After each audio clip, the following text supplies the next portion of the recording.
Bismillahirrahmanirrahim. Ya ayyuhalladzina amanu dukhulu fis silmi kaffatan wa la tattabi'u khutuwatis syaitan innahu lakum adu mubin. Wahai orang-orang yang beriman, masuklah engkau ke dalam Islam secara sempurna dan janganlah engkau ikuti langkah-langkah setan, karena sesungguhnya setan itu musuh yang nyata bagi kalian. Sebelum saya lanjut, saya mau tanya, ibu bapak, ada setan tidak di tengah-tengah kita? Ini kita lagi di masjid ini. Kira-kira ada setan di tengah-tengah kita? Ada? Ada, bos. Setannya bukan pocong, bukan uka-uka, bukan popok, bukan parakang. Tapi apa setan yang ada di tengah-tengah kita? Bentuknya handphone. Apa ibu? Sana orang sudah ceramah masih juga handphonenya nak urus. Simpan dulu HP-nya, kamu dengar ceramah. Ibu, simpan dulu HP tak? Sebentar pi mas selfie. Saya pernah ceramah kaget kak. Saya lagi ceramah tiba-tiba ada ibu-ibu balik ke belakang, nah belakangi kak. Baru diambil HP-nya. Nah tulis di statusnya, latar belakang das atlatif. Saya nak jadikan background. Tahu-tahu kajili-jili. Apalagi setan yang ada di tengah-tengah kita bisa jadi sandar-sandar. Itu Nabi ketika berdakwah, para sahabat langsung dekat-dekat. Ini sengaja jauh-jauh dekat-dekat dari pintu. Supaya apa? Bisa cepat lari. Ayo kita dekat-dekat sedikit. Ayo dekat-dekat pak, dekat-dekat. Mudah-mudahan bentuk kecintaan kita kepada Allah dan Rasulnya. Ayo maju-maju sedikit. Coba bedek kalau anu di sini Ayu Tinting. Langsung bapak-bapak di depan semua sini. Ayo kita maju-maju, adik-adik, ayo maju-maju ke depan, rapat-rapat. Yang maju-maju ke depan, saya doakan murah rezekinya, anaknya soleh dan soleha. Yang tidak mau maju di depan berarti dia keras hati. Perlu punya anak supaya ada yang lanjutkan perjuangan. Mendengar ini, Ibrahim alaihissalam berkata, jangan mi sayang, kalau ini mi takdir tak tidak punya anak, ikhlas mau mi dia apa? Masya Allah, Ibrahim alaihissalam pak disuruh menikah sama istrinya, tidak tahu, tidak mau dia. Bapak-bapak kira-kira kalau pulang ki istri tak suruh bilang, pak mak beni nih, langsung merdeka. Masya Allah, Ibrahim alaihissalam dituntut diminta sama istrinya, bang kawin lagi. Apa kata Ibrahim alaihissalam? Tidak sayang, saya tidak mau melukai perasaanmu. Biarlah kalau ini takdir kita tidak punya anak, apa boleh buat. Ibrahim alaihissalam disuruh nikah sama istrinya, tidak mau. Bapak-bapak dilarang nikah sama istrinya, sembunyi-sembunyi. Akhirnya Ibrahim alaihissalam didesak terus, mak beneki nikah ki bang. Akhirnya Ibrahim alaihissalam berkata, ya baiklah kalau begitu. Baik mi, saya menikah. Lalu Siti Sarah berkata, oke, saya kasih nikah ki, tapi saya yang carikan ki jodoh. Ini menunjukkan bahwa tidak ada perempuan yang ikhlas 100%. Kalau dia ikhlas 100%, mestinya dia bilang cari maki sendiri mana kita suka. Tapi Siti Sarah berkata, oke, saya kasih nikah ki, tapi saya yang carikan ki perempuan. Kata Ibrahim, siapa mi?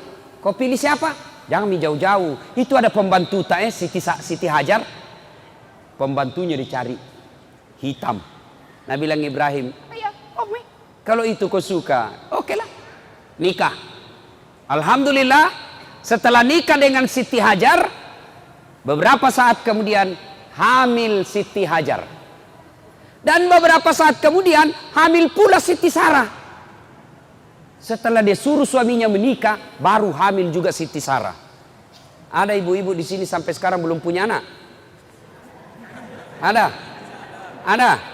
Coba ki ilmunya ini Siti Sarah. Coba ki, siapa tahu langsung hamil betul.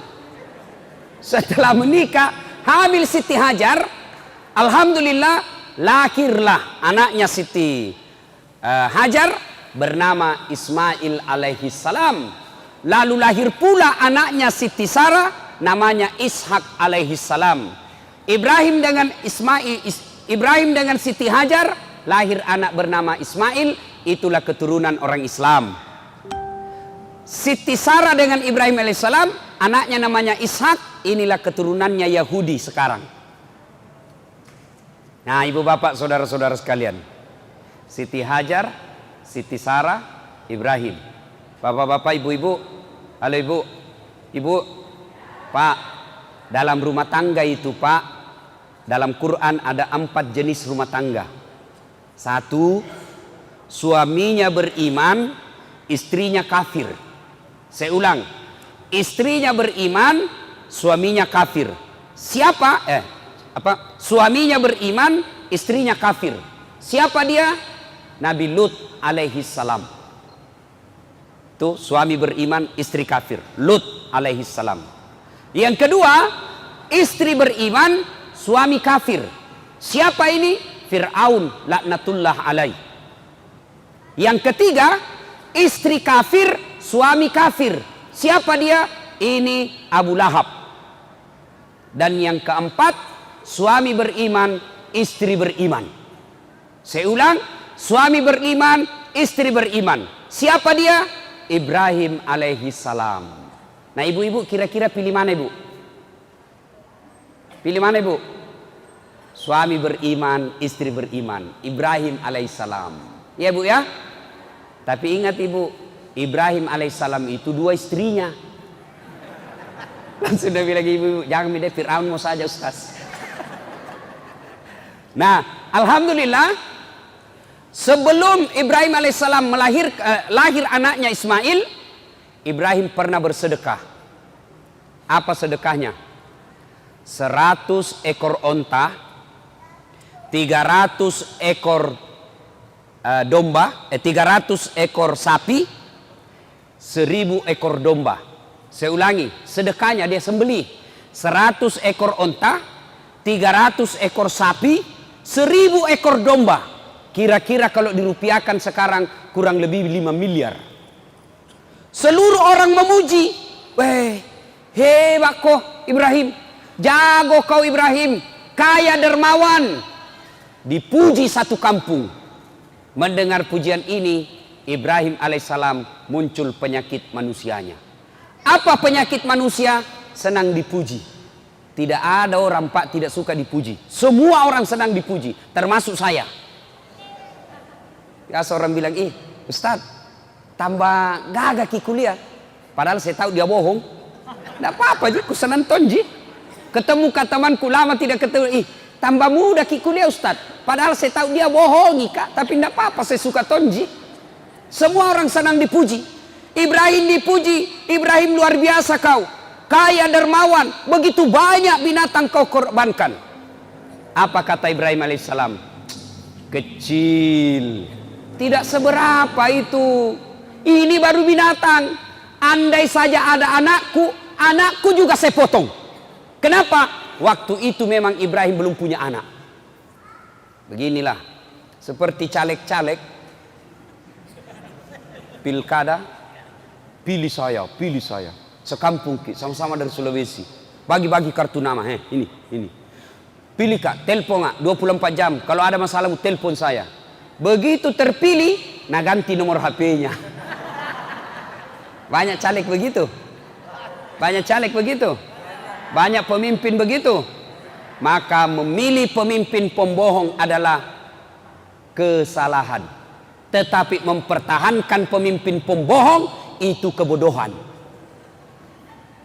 Saya ulang, memilih pemimpin pembohong itu adalah kesalahan. Tapi mempertahankan pemimpin yang pembohong itu kebodohan, dongok beleng-beleng. Ibu bapak saudara-saudara sekalian. Nah, sudah Ibrahim berkata, jangankan binatang, andai saja anakku ada, anakku juga saya potong. Waktu itu memang belum punya anak. Berlalulah. Setelah menikah dengan Siti Hajar, melahirkan dan lahir anaknya namanya Ismail alaihissalam. Ketika Ismail alaihissalam usia remaja, sekitar kira-kira 13-14 tahun, Ibrahim alaihissalam tanggal 8 Zulhijjah mimpi. Tanggal berapa? Tanggal berapa Ibu? 8 Zulhijjah. Mimpi. Apa mimpinya? Dia melihat, Ibrahim, dulu kau pernah bernasar. Kalau ada anakmu, anakmu kau potong. Sekarang ada anakmu, potong itu Ismail. Bangun Ibrahim. Ini mimpi atau wahyu? Kalau mimpi, kenapa terang sekali? Kalau mimpi, kenapa jelas sekali? Kalau wahyu, kenapa anak disuruh potong? Mikir dia, ini mimpi atau wahyu? Mikir. Akhirnya tanggal 8 Zulhijjah, kita sekarang ini disebut hari Tarwiyah atau hari berpikir-pikir. 8 Zulhijjah. Hari apa, Dek? Hari apa? Hari apa? Ayo, hari apa? Tarwiyah. Sini kok kasih kau hadiah. Kok? Coba hadiah. 8 Zulhijjah namanya? Hari Tarwiyah. Hari apa maksudnya itu? Hari berpikir-pikir, maca kombo. Hari Tarwiyah, 8 Zulhijjah. Tidur lagi. Tanggal 9 Zulhijjah. Mimpi lagi, mimpi kedua kalinya. Ibrahim, wajah inderamu, bayar utangmu, kau pernah nasar, tunaikan itu janjimu. Bangun Ibrahim. Lalu dia berkesimpulan, ini bukan mimpi, ini wahyu. Ibrahim alaihissalam yakin, saya harus memotong anak saya untuk membayar utangku. Hakul yakin. Tanggal 9 Zulhijjah sekarang kita kenal dengan hari Arafah atau hari keyakinan. Hari apa, Dek? Hari apa? Hari apa? Hari apa? Yang satu banyak sekali mau dikasih hadiah kalau sama-sama. Hari apa? Hari apa? Hari apa? Hari apa? Bapak hadiah. Hadiah Pak. Cepat berdiri, hadiah. Ada apa hadiah? Lain tong kalau ustaz kasih Pak. Barakah ini. Hari Arafah. Hari Arafah atau hari keyakinan. Maka ibu bapak saudara-saudara sekalian, kira-kira tanggal 8 Zulhijjah hari Tarwiyah, 9 Zulhijjah hari Arafah, kemudian tanggal 10 Zulhijjah dia panggillah anaknya Ismail alaihissalam. Ibrahim panggil anaknya, anakku sini kau dulu nak. Cok lo meyo lo nak. Kalau kita orang Bugis, cok sini kau dulu nak. Agambo begini nak, saya diperintah Tuhan untuk potong kamu. Menurutmu bagaimana? Kira-kira kalau anak yang tukang bola, pemain game di rumah, Pak, kita tanya anak yang pemain game, nah disuruh kak potong kok. Kira-kira apa jawabannya Pak? Apa jawabannya kira-kira Pak? Paling jawabannya dia bilang, kenapa anak saya? Nenekku mau yang sudah mau mati. Ini anak pintar tapi tidak soleh. Ini pintar, tidak salah tahu. Ini pintar, kenapa yang masih muda, yang tua mau sedikit lagi mati. Atau kira-kira Pak, kalau Bapak diperintah potong anak 9, masih ada pilihan, kita cari yang nakal. Potong anakmu, mana yang pembohong. Ismail, anak satu-satunya, lama dirindukan, disuruh potong.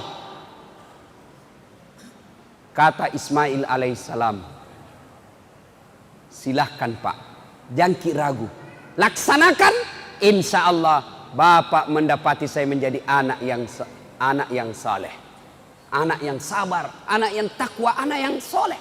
Potong saja Pak, tidak ada masalah. Cuma kata Ismail, sebelum kita potong Kak, ada beberapa permintaanku. Satu, Pak, nanti kalau Bapak potong saya, pakai pisau atau parang yang sangat tajam supaya saya tidak lama menderita. Maka bapak-bapak yang bertugas potong sapi kalau Idul Kurban, jangan pakai pisau yang tumpul Pak, pakai pisau yang tajam. Bapak-bapak penjual ayam potong jangan seenaknya potong, baca bismillah Pak. Itu ada di Sulawesi Selatan saya lihat Pak, penjual ayam potong 50 ayam potong satu kali di bismillah. Nah bilang saja bismillahirrahmanirrahim kali 50. Tidak boleh begitu dong. Baca satu-satu. Beleng-beleng. Sudah. Nah Ismail alaihissalam. Yang kedua kata Ismail, tutup mata Pak. Tutup begini. Kenapa? Kalau kita lihat Kak nanti ragu-ragu Ki. Kita sayang Kak. Enggak mau Ki itu. Yang ketiga Pak, tolong ikat tanganku, ikat kakiku supaya saya tidak meronta-ronta. Masya Allah. Yang keempat kata Ismail alaihissalam, tolong ini bajuku yang saya pakai jangan kena darah supaya tidak lihat bamaku. Dan yang kelima kata Ismail alaihissalam, tolong ketika saya sudah wafat jangan ada anak-anak yang lewat depan rumahku seumur saya supaya mamaku tidak ingat kekasihan kalau lihat itu anak. Baiklah, pergilah Ismail. Dimandikan, Nabi bilang Ibrahim. Dia bilang sama istrinya, yang sayang, kenapa kita ketawa? Itu Ibrahim Pak, romantis sama istrinya. Tidak seperti bapak-bapak. Waktu nanti napacari istrinya sopan sekali. Tabe endi, hati-hati sayangku. Terserah kita. Aduh, hati-hati kita, hati-hati ada batu di depan tak. Kesina. Itu dulu waktu udah dipacari. Sekalinya sudah ada anaknya dua, tahan tuh kaki istri, apa kita bilang? Di mana lu simpan matamu dongo? Coba. Ibrahim alaihissalam tidak seperti itu. Dia panggil istrinya, yang sayang, kenapa kita? Tolong saya mandi itu Ismail. Kasih pakai baju baru, sisir rapi-rapi, rambutnya kasih parfum. Ih, mau apa? Saya mau bawa jalan-jalan anak tuh. Baiklah. Pergilah Ibrahim bersama Ismail alaihissalam meninggalkan rumahnya menuju ke tempat pemotongan. Ketika menuju ke tempat pemotongan itu, kepanasan iblis. Kepanasan iblis berusaha menggagalkan ini. Kenapa? Kalau Ibrahim berhasil, berarti iblis gagal menggoda manusia. Maka dia usaha goda Ibrahim. Dengan cara apa? Dia bisi Ibrahim. Woi Ibrahim, balik kau lihat itu anakmu. Kenapa? Lihat itu anakmu, lucunya, lamanya kau harapkan, berpuluh tahun kau berharap, anakmu sekarang lagi lucu-lucunya, sudah ada, masa kau mau potong? Apa kata Ibrahim alaihissalam? Jangankan anakku, andai saja Tuhan perintah saya potong diriku, diriku juga saya potong. Ibrahim alaihissalam ambil batu, dia lempar itu iblis. Pergi kau iblis, ishab ya lep, pak, pergi kau. Kena pantatnya, lari sampai di balik papan, balik lagi. Gagal goda Ibrahim. Dia goda istrinya. Siapa namanya istrinya tadi, Dek? Siapa? Sini kok, sini. Coba kok. Hadiah. Coba kok. Siapa namanya tadi? Sebelum kau jawab itu pertanyaanku adu dulu. Passwordnya. Siapa namanya nenekku? Mestinya jawab kau saja sembarang karena orang tidak tahu juga siapa namanya nenekku.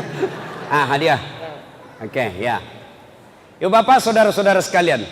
Siti Hajar digoda sama si iblis. Hajar. Sini kau dulu. Apa? Kau tahu mau dibawa kemana anakmu? Mau dibawa jalan-jalan sama bapaknya. Dongok kok. Maksudmu? Tolo-tolo ini. Maksudmu? Bodoh-bodohi kau suamimu. Maksudnya apa? Mau potong itu anaknya? Sebaran dia bilang gini. Mana ada orang bapak mau potong anaknya? Iya, mau dia potong. Kok bisa? Katanya itu perintah Tuhannya. Apa? Perintah Tuhannya. Betul kok? Iya, katanya perintah Tuhannya.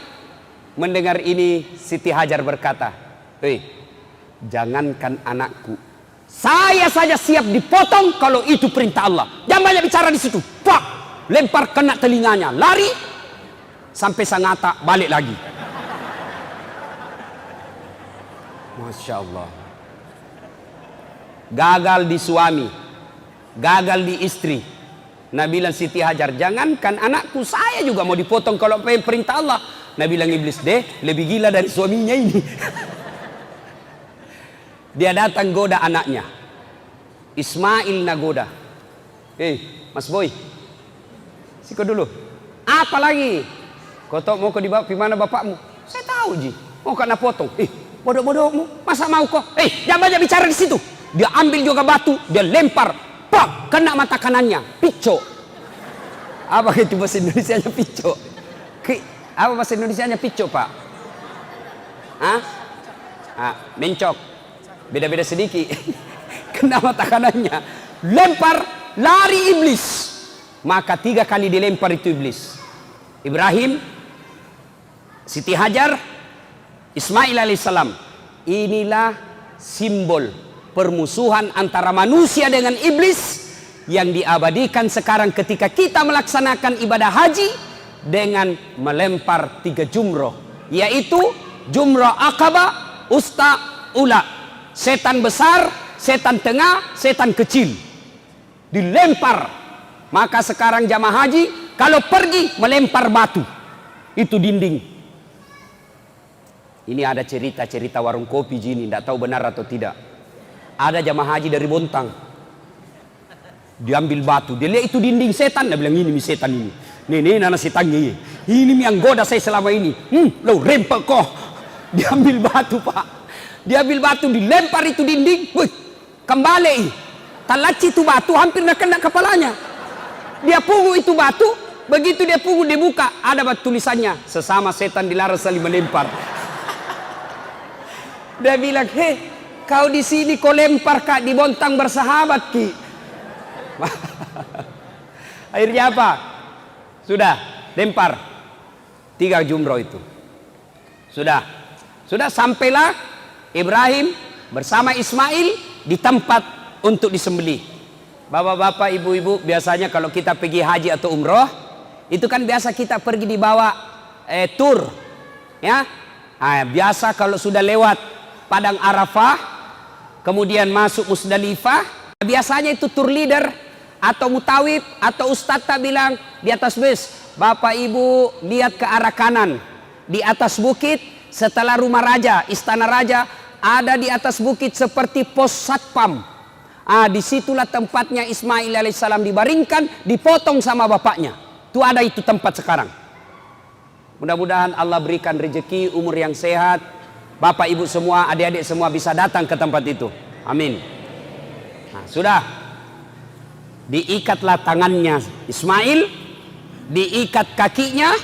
Ibrahim alaihissalam tutup matanya, diambil pedangnya, dihadapkan pipinya Ismail ke tanah. Dia kasih lengket di tanah pipinya, lalu dikeluarkan pedangnya, dia iris lehernya. Nah gerek ini, begitu dia gorok lehernya, tidak mempan pak.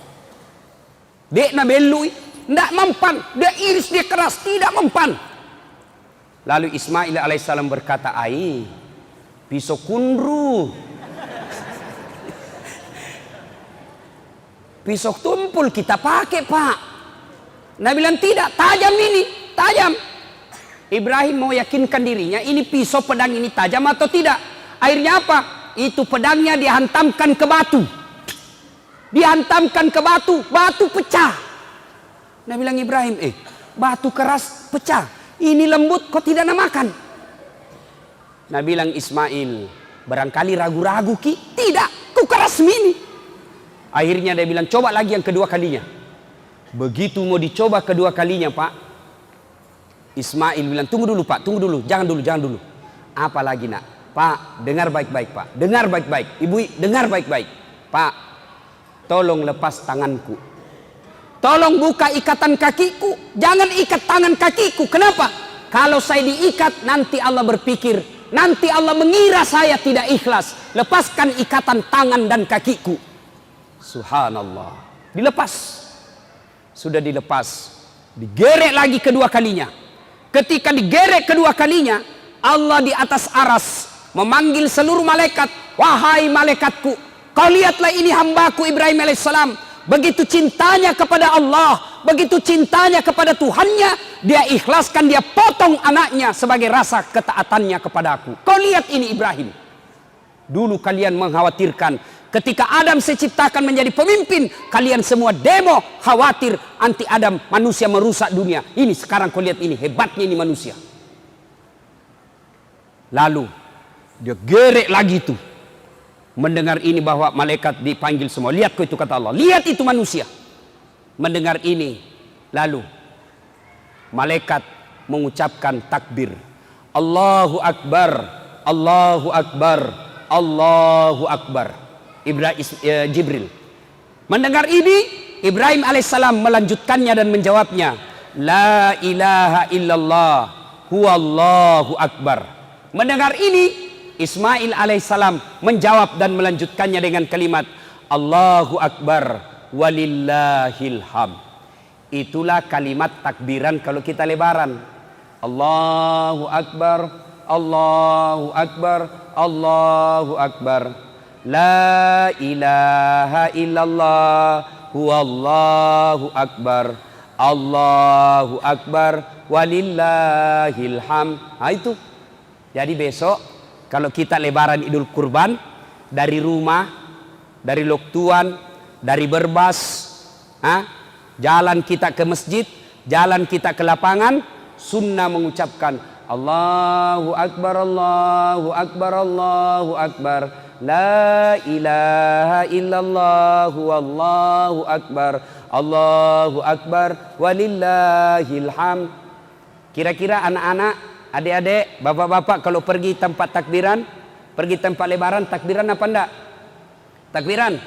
Tidak. Kalau anak motor-motor, nah balap motornya. Nah kasih buka knalpotnya. Nah kasih ribut-ribut. Sambil jalan bukannya takbiran, selfie. OTW lebaran. Sampai alhamdulillah duduk menunggu ustadz. Begitu sujud, nah foto lagi kepalanya. Alhamdulillah sholat 2 rakaat. Tidak seperti itu. Kalau kita pergi ke area tempat lebaran, masjid atau lapangan, takbiran. Sudah Bapak Ibu sekalian, maka Allah perintahkan kepada malaikat Jibril. Jibril, kau ambil itu kibas yang ada di surga, yang pernah dipersembahkan anaknya Adam ketika menikah. Ambil itu kibas, bawa ke dunia, gantikan lehernya Ismail. Kemudian yang dipotong oleh Ibrahim alaihissalam adalah kibas atau domba atau kambing kita sekarang ini.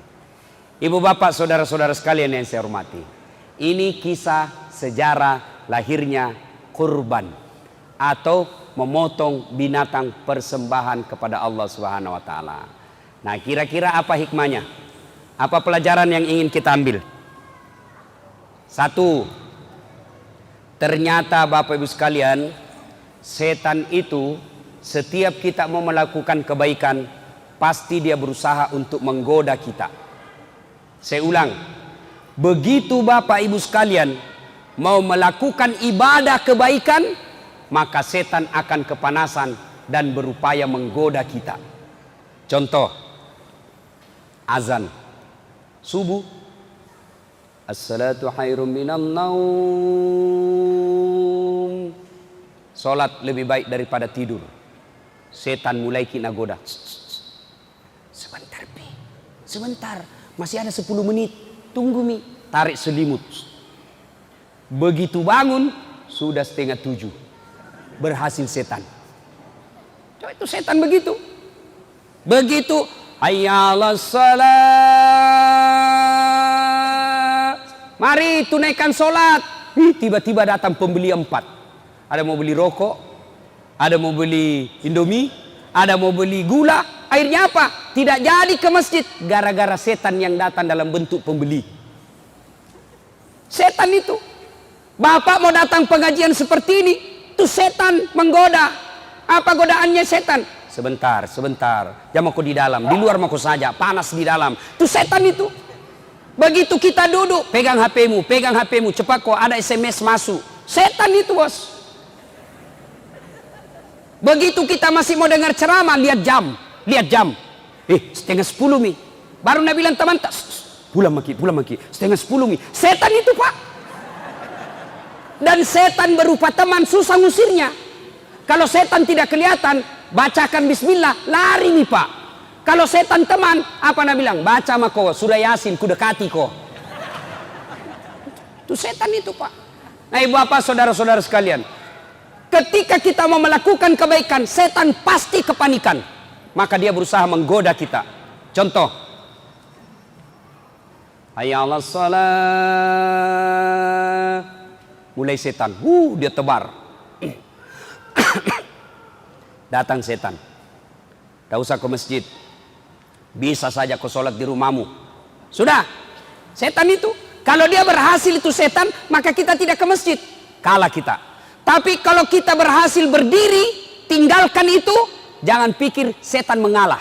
Tadi kan lempar pertama lari ke Balikpapan, lempar kedua lari ke Sangatta. Iya toh? Nah itu setan. Anggap bapak berhasil, hayya 'alas shalah, langsung berdiri pergi. Apa setan berhenti pak? Tidak. Nagoda ki lagi. Caranya apa? Nagoda ki supaya buru-buru berudu. Wuduk kita salah-salah. Nah bilang setan, yo pimako. Akhirnya apa? Begitu kita mau wuduk, dingin itu dingin sekali air. Nah, itu setan masuk di situ. Tiba-tiba setan kasih bunyi handphone. Itu setan itu. Akhirnya apa? Kita wuduk sambil terima telepon. Pernah toh? Kita ketawa karena pernah begitu toh? Setan itu masuk bos. Yo, matu pi. Siaga melok molengi. Si ratu, 75. Itu setan masuk di situ. Masuk itu setan. Akhirnya apa? Kita wudhu tidak sempurna. Atau anggaplah bapak tidak terima telepon, tapi wudhunya salah-salah, tidak sempurna. Bagaimana caranya?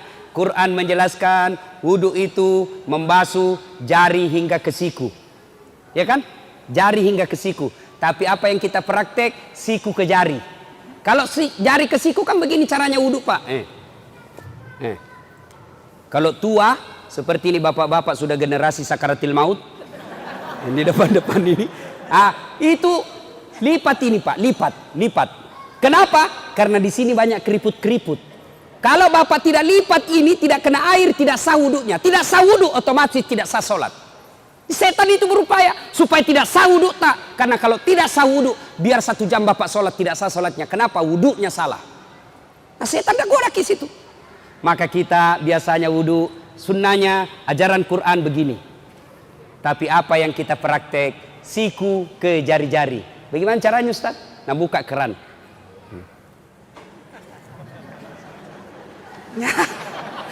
Baik itu. Ada yang sambil menyanyi TikTok. La ilaha illallah. Capuk habis. Atau rambut. Ini anak muda ini yang pelihara rambutnya. Sekarang rambut modern pak. Dulu saya waktu kecil cukur bandan ji pak. Itu yang habis di sini, ada di sini. Ternyata ada lagi sekarang. Muncul lagi tuh sekarang cukur bandang. Tapi lebih modern sekarang pak, karena ada gotnya. Biasa garis-garis di sini ada gotnya. Ada tuh di sini. Motong dibilang seperti Ronaldo. Ronaldo mancung hidungnya, kau pokoknya. Itu coba tuh.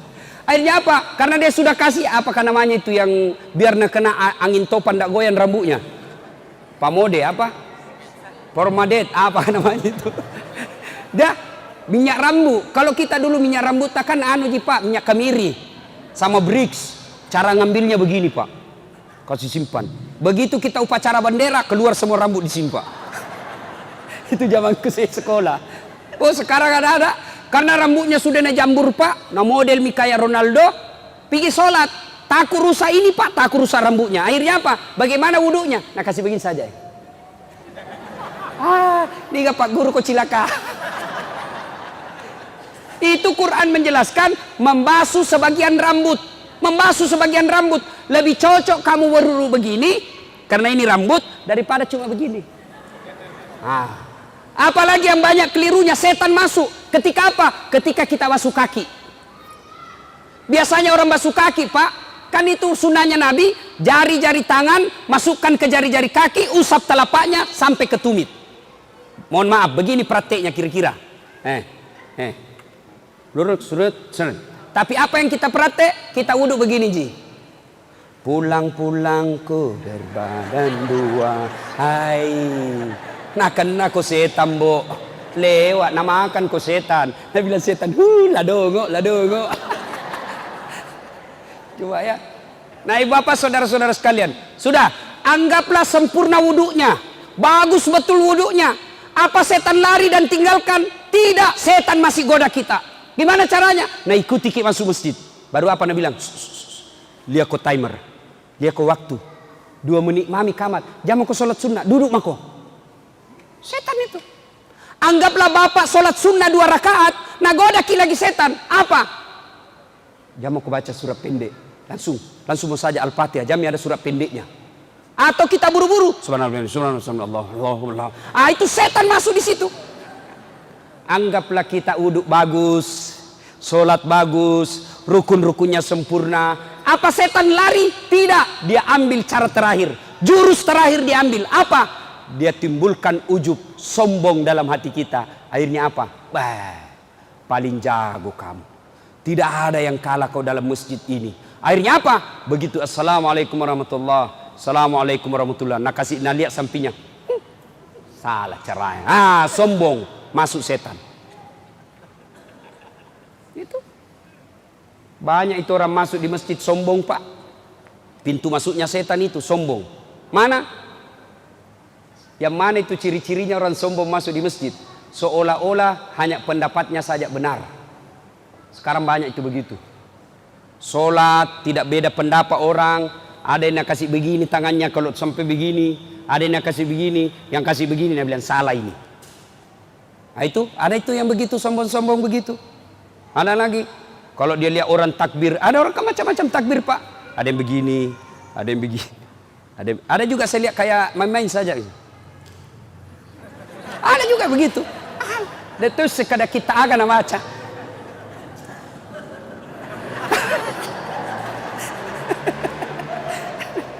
Ada juga terlalu serius, Pak.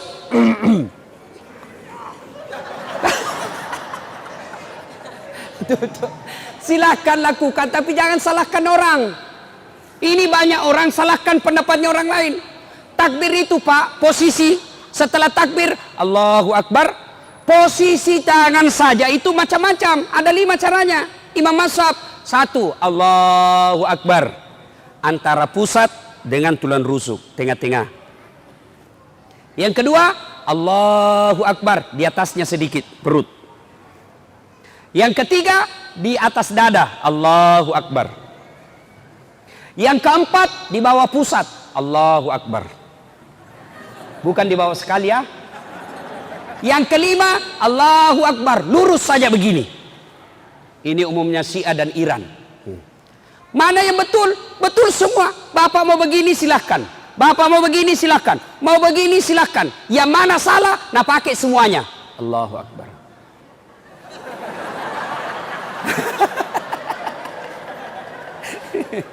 Masuk dalam masjid itu banyak orang sombong, Pak. Hanya dia yang dia rasa pintar. Itu hanya begitu, Pak. Terutama ini anak-anak muda yang belajar agama melalui YouTube. Baru 2 bulan belajar agama, wah enak kasih salah semua orang. Itu pun baru 3 menit habis kuotanya. Akhirnya tidak sempurna dia pelajari itu. Saya, Pak, selalu dibilangi Ustadz tidak sunnah. Itu Ustadz tidak sunnah. Kenapa? Karena dia menganggap bahwa yang sunnah itu kalau dia mulai ceramah mengucapkan innal hamdalillah. Karena Nabi kalau khutbah selalu ucapkan innal hamdalillah. Saya tidak begitu, maka saya dianggap tidak sunnah. Ada lagi apa? Nabi bilang ini Ustadz dasar bukan Ustadz sunnah. Kenapa? Karena tidak ada jenggotnya. Imam dia apa kalau tidak mau hidup? Banyak itu, Pak, orang sombong seperti itu. Banyak itu, Pak. Ya? Itu sombong, pintu masuknya setan. Setan masuk dari kesombongan. Percaya hikmah pertama, apabila kita mau melakukan kebaikan, setan pasti berusaha menggagalkan dengan cara dia goda kita. Godaannya dari apa? Dari suami, dari istri, dari anak. Ada orang rumah tangga suaminya beriman, tapi istrinya kesurupan. Suaminya mau bersedekah, mau potong kambing. Tabung ini nah, Bu, tarik mini di rekening tak 1,5 juta beli kambing untuk kurban. Berapa, Pak? 1,5 juta. Langsung istrinya kemasukan setan. Jangan mako, 1,5 juta itu bisa beli cincin. Langsung dia bilang istrinya, Pak, jangan aku dulu kurban. Sok kaya sekali kok kurasa deh. Sini itu 1,5 bisa beli cincin. Ini suaminya masuk surga, istrinya di blender nanti di neraka. Dan itu, Pak, setan berupa istri susah diusir, Pak. Apalagi kalau kita takut sama istri. Ada mentong itu istri, Pak, kasih takut-takut suaminya. Ada di sini bapak-bapak takut sama istri? Ada? Apalagi kalau istri tak orang bugis. Ya, Pak. Nakakang ki, Pak. Ada di sini takut sama istrinya? Ada? Berhenti jadi laki-laki. Masalah takut sama perempuan. Bagaimana caranya kita mau takut sama istri? Nah kita lamar ki, dikasih uang panai puluhan juta, nah ambil semua gaji kita tiap bulan, dibelikan rumah, dicicilkan mobil, baju semua kita belikan, bedaknya, gencungnya kita semua belikan. Masa kita mau takut sama dia? Bagaimana ceritanya? Yang kita takut sama istri tapi Pak, Nabi bilang orang Ustaz tidak takut sama istri, mau ku apa takut sama istriku? Cuma istriku lebih berani dari saya. Ayo Bapak, satu, godaan bisa dari suami, godaan dari istri, dan yang ketiga godaan dari anak. Berapa banyak orang Pak akhirnya masuk penjara, korupsi, gara-gara apa? Anaknya minta dibelikan mobil. Setan masuk di situ. Berapa banyak pejabat yang akhirnya di penjara gara-gara korupsi. Kenapa? Istrinya minta dibelikan rumah baru. Maka godaan setan bisa datang dari suami, bisa datang dari istri, bisa datang dari anak. Pertanyaannya, bagaimana cara melawan setan? Bagaimana cara melawan setan? Ketika Rasulullah sallallahu alaihi wasallam Isra dan Mi'raj, Nabi dikejar oleh api, makin lama makin membesar, makin lama makin membesar. Nabi bertanya, "Ya Jibril, siapa itu Jibril?" Jibril menjawab, "Itu setan, iblis laknatullah alaih, untuk mengagalkan upayamu." Lalu Nabi bertanya, "Bagaimana caranya aku melawannya? Bagaimana caranya aku menghindarinya?" Jibril menjawab, "Ucapkan kalimat istighfar. Astaghfirullahaladzim azim wa atubu ilaihi, la ilaha illa anta subhanaka inni kuntu minadz zalimin." Lari itu setan. Maka kalimat yang paling ditakuti iblis laknatullah alaih adalah istighfar. Makanya bapak-bapak, kalau setan mulai goda kita, tadi kita praktekkan nanti, ditarik di dompet, mau dikasih masuk celengan aman Palestina, tiba-tiba mau kijek beli pulsa ini, habis pulsa, HP mau diganti. Setan itu Pak. Bagaimana caranya lawan setan? Astagfirullah, tarik, astagfirullah. Nah tarik itu setan itu, astagfirullah, astagfirullah, astagfirullah. Lawan itu setan dengan kalimat istighfar Pak. Betul, saya serius ini Pak, coba itu lawan. Begitu kita kasih, nah tarik itu, astagfirullah, astagfirullah, astagfirullah, astagfirullah. Mati itu setan Pak. Ya, Bapak saudara-saudara sekalian, astagfirullahaladzim wa atubu ilaihi, la ilaha illa anta subhanaka inni kuntu minadz zalimin. La ilaha, tiada Tuhan illa anta, kecuali engkau, subhanaka, maha suci engkau ya Allah, inni kuntu minadz zalimin, sesungguhnya saya menzalimi diri saya sendiri. Misalnya tuh setan. Satu ketika setan ditanya, "Iblis, apa kalimat yang paling engkau takuti dari kami? Apa yang kau paling takuti dari kami?" Iblis menjawab kalimat istighfar. Kenapa bisa? Setengah mati ku suruh kau berdosa. Dari pagi sampai malam saya ajak kau berdosa, saya goda kau berdosa. Begitu kau istighfar, habis lagi. Maka melawan iblis, begitu ada kita melakukan kebaikan, tapi rasanya kita ragu, tapi rasanya kita cemas, rasanya kita tidak percaya, rasanya kita mau gagalkan, maka cara melawannya, astaghfirullahaladzim wa atubu ilaihi, la ilaha illa anta subhanaka inni kuntu minadz zalimin. Ibu bapak saudara-saudara sekalian, ini hikmah yang pertama, bahwa setiap kita mau melakukan kebaikan, pasti iblis kepanasan dan berusaha menggagalkan. Hikmah yang kedua, ibu bapak saudara-saudara sekalian, apa harta terkaya, apa harta terbaik bagi Ibrahim alaihissalam? Apa kekayaan Ibrahim alaihissalam? Punya anak yang soleh, namanya Ismail alaihissalam. Maknanya Pak, harta kita yang paling berharga, kekayaan kita yang paling berharga, bukan sebenarnya rumah, bukan sebenarnya tambang, bukan sebenarnya tabungan, bukan sebenarnya deposito, tapi kekayaan kita yang paling berharga sesungguhnya adalah anak yang taat dalam beragama. Di mana anak-anak kita sekarang Pak? Bagaimana anak-anak kita sekarang Pak? Alhamdulillah Pak, anak tak kalau malam seperti ini datangi pengajian, luar biasa itu Pak, bagus itu anak tak. Tapi kalau dia tidak pernah datang pengajian, anak bapak 4 tidak ada yang tahu sholat, anak bapak perempuan tidak pakai jilbab, anak bapak laki-laki pengisap lempoks. Kenapa ketawa anak muda? Banyak di sini isap lempoks. Itu anak-anak sekarang tuh bingung, Kak, masa lem pox kok isap? Nah campur lem tikus. Deh, beleng-beleng. Apa itu lem tikus? Lem tikus ya untuk tikus. Masa kau gagah-gagahmu kupang? Cemen lumen, kampungan, baru 1 botol teler mau kok, itu teman tak jagona sampai masuk di got. Ayo, nah ibu bapak saudara-saudara sekalian, anak-anak kita adalah kekayaan paling berharga. Coba lihat tadi Ismail alaihissalam, remaja, ditanya, nak bagaimana kalau disuruh kau potong? Apa jawabannya? Silahkan pak. Ini maknanya, kekayaan kita sesungguhnya adalah anak yang taat dalam beragama. Pak, bapak tidak usah cemas kalau anaknya sudah sarjana tidak punya kerja. Bapak tidak usah malu kalau anaknya sarjana kerjanya tambal ban di pinggir jalan. Bapak tidak merasa gengsi kalau anaknya sudah sarjana tapi kasihan kontrak-kontrak rumah. Tidak usah malu seperti itu. Kenapa? Bukan itu yang menyebabkan anak kita masuk neraka. Yang bapak cemas dan malu, anaknya sudah sarjana tidak tahu sholat. Anaknya sudah master tapi tidak tahu ngaji. Anaknya punya rumah sendiri tapi tidak tutup jilbabnya pada dia perempuan. Itu yang membuat kita cemas. Bapak saudara-saudara sekalian, anak-anak sekarang kita, saya tidak cemaskan otaknya. Anak-anak pak cerdas-cerdas. Lihat itu anak-anak pak, saya saja kalau SMS kak pak, 2 tangan saya pakai masih salah-salah pencet kak pak. Itu anak-anak sekarang sambil bawa motor meng-SMS. Jago nih itu anak-anak sekarang. Bawa motor nah balas itu SMS-nya. Kadang-kala nah simpan saja di HP-nya itu di telinganya, pakai helm.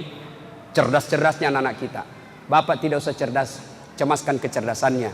Yang perlu kita cemaskan adalah ketika agamanya tidak baik. Suatu ketika Nabi menuju ke satu tempat. Dalam perjalanan ke tempat tersebut Nabi melewati pemakaman. Tahu pemakaman? Kuburan. Ketika Nabi lewat, Nabi bersabda, saudara-saudara sekalian, langkahkan kakimu dengan cepat. Maperi-periko. Sahabat mempercepat langkahnya. Lalu pulang lagi dengan rute yang sama. Nabi santai, sahabat mau kasih cepat langkahnya. Nabi bilang, Nabi jangan aku buru-buru, tenang saja. Kenapa ya Rasul? Tadi waktu pergi buru-buru, sekarang pulang tidak. Ada apa? Nabi menjelaskan, tadi itu waktu pergi, saya dengar ini orang disiksa di kuburnya. Saya tidak tahan lama-lama dengar, maka saya mau jauh-jauh supaya tidak dengar. Waktu pulang tidak lagi. Kenapa? Saya dengar berita dari Jibril. Allah perintahkan yang menghisap di kubur. Malaikat yang menyiksa di kubur. Allah perintahkan, hentikan siksaanmu. Tidak mungkin bapaknya kusiksa, sementara anaknya di dunia yang hidup lagi belajar mengaji membaca basmalah, bismillahirrahmanirrahim. Baru anak tak membaca bismillah, bapaknya orang tuanya di kubur sudah bebas dari siksaan alam kubur. Pak, jangan kasih kursus kiri kanan anak tak bahasa Inggris. Tidak gitu yang penting. Kasih kursus anaknya bahasa Korea. Tidak penting itu pak. Saya ini tidak pernah kursus kiri kanan. Bisa aja keluar negeri kiri kanan. Apa bahasaku? Bahasa isyarat. Makan. You know? Ada tahu. Oh mau makan ini orang. Bahasa itu. Bahasa internasional itu pak. Dan bapak tidak usah cemas kalau tidak tahu bahasa Inggris. Kenapa? Memang kalau kita berdoa pakai bahasa Inggris. Nah doakan karena oh my God, please help me my father. Talekang. Ya bapak saudara-saudara sekalian. Ini hikmah yang ketiga karena waktu yang terbatas. Pak, berkurbanlah. Berkurbanlah. Syukur pak, Allah tidak suruh kita potong anak tak. Bagaimana misalnya anak disuruh potong pak? Alhamdulillah kambing jina minta Tuhan. Sekarang ini pak, banyak orang tidak mau kurban padahal dia mampu. Saya ulang, banyak sekali sekarang orang tidak mau berkurban padahal dia mampu. Sementara banyak orang mau poligami padahal dia tidak mampu. Coba itu sekarang nak balik-balik. Tidak mau berkurban padahal dia mampu, mau poligami padahal tidak mampu. Coba maki sekarang. Mana buktinya mampu? Coba, bapak umumnya punya handphone.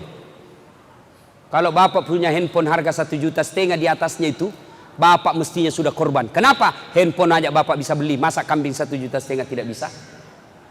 Jadi bapak kalau tidak pernah kurban seumur hidup, padahal punya handphone 1,5 juta, nah sapak ku malaikat matu, kegero la cilaka yer, kegay sekke kikirigal lapak jambatan. Jangan ketawa, saya serius ini bos. Anak muda sekarang saja handphonenya 2 juta. Pulsa datanya yang per bulan, paket per bulan 120 ribu. Per bulan, kali 1 tahun, harga kambing sudah itu. Mana lagi yang mereka mampu tidak mau berkurban? Perokok. Ada merokok di sini? Ada? Ada? Jangan marah ya, jangan marah. Ini perokok pak. Tapi sebenarnya itu rokok pak tidak merusak. Betul pak. Rokok itu sebenarnya tidak bahaya selama dia tidak ketemu api.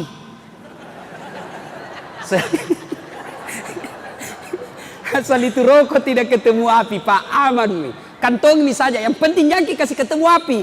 Kapan dia ketemu api pak? Maka solangi pak. Coba rokok. Sekarang ditanya jamaah, Ustaz, kenapa doaku tidak jabah?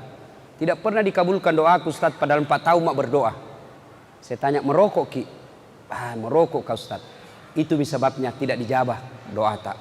Apa hubungannya Ustaz? Salah satu sebab doa tidak dikabulkan Allah kalau kita selalu berbuat haram. Dan apa yang berbuat haram? Rokok. Ada yang bilang, makruh Ustaz. Ada itu ulama di Jawa bilang makruh. Sebagian saja. Ulama Timur Tengah semua bilang haram. Hanya sebagian katakan makruh di Indonesia. Kenapa? Saya pelajari ternyata dia juga merokok. Saya kalau ada ustaz merokok langsung ku kali 0. Kayak orang bodoh-bodoh itu kalau merokok. Coba kita itu orang perokok pak. Ambil rokok nah, sandar-sandar. Itu saja nak kerja 10 menit. Sekali-kali isap kunyai.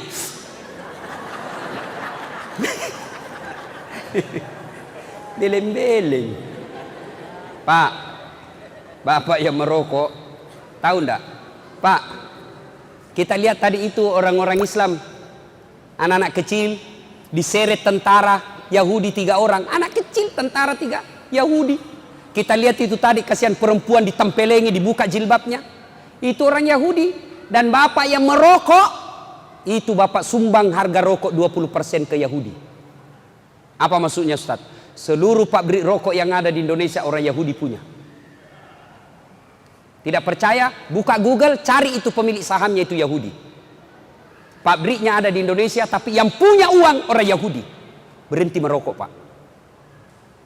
Bapak bilang, tidak bisa Ustaz, tidak jalan otakku kalau tidak merokok kak. Bale-bale kok. Buktinya apa? Ramadan jalan di otak kak. Berhenti ki merokok pak. Niatkan, berdoa ki hari ini, ya Allah berikan saya kesanggupan berhenti merokok. Tanpa pertolonganmu saya tidak bisa sembuh dari rokok ya Allah. Bantu saya berhenti. Pembeli rokokku saya niatkan untuk tabung pergi umroh. Allah pasti bantu ki pak. Saya lihat ini buka-buka banyak perokok. Berhenti maki merokok pak. Kita tahu itu orang Yahudi. Nah kirimkan ki rokok ke Indonesia. Batuk-batuk maki. Kena maki kanker paru-paru, kena maki asma, kena maki penyakit lain-lainnya, baru nak kirimkan ki lagi obatnya. Ibaratnya nak pelihara ki nak habisi wanta, nak kasih sakit ki, nak kasih ki obatnya, dia semua ambil wanta. Berhenti ki merokok pak. Lebih itu harga rokok kita beli kambing untuk kurban.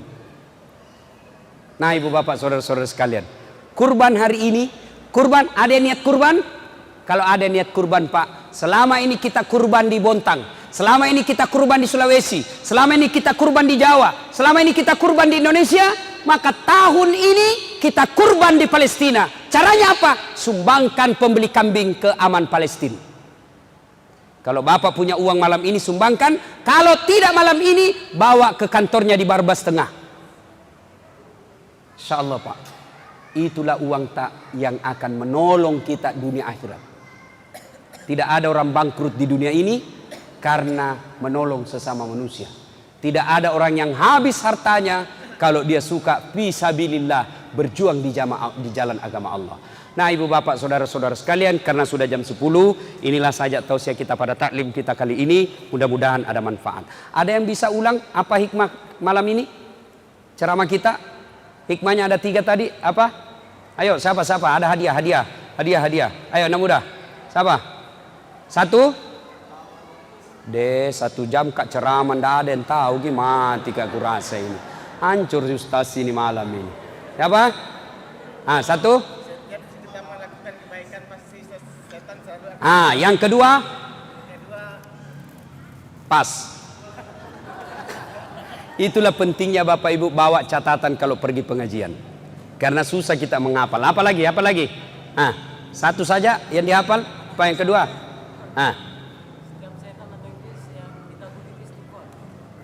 Ya, bagian. Hadiah cepat.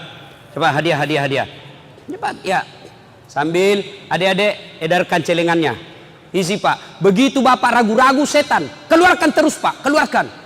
Ayo, keluarkan Pak. Pak, Bu, kalau ada uang kita bawa, keluarkan Pak. Jangki ragu, jangki bilang tidak diganti, Allah pasti ganti Pak. Percaya gitu.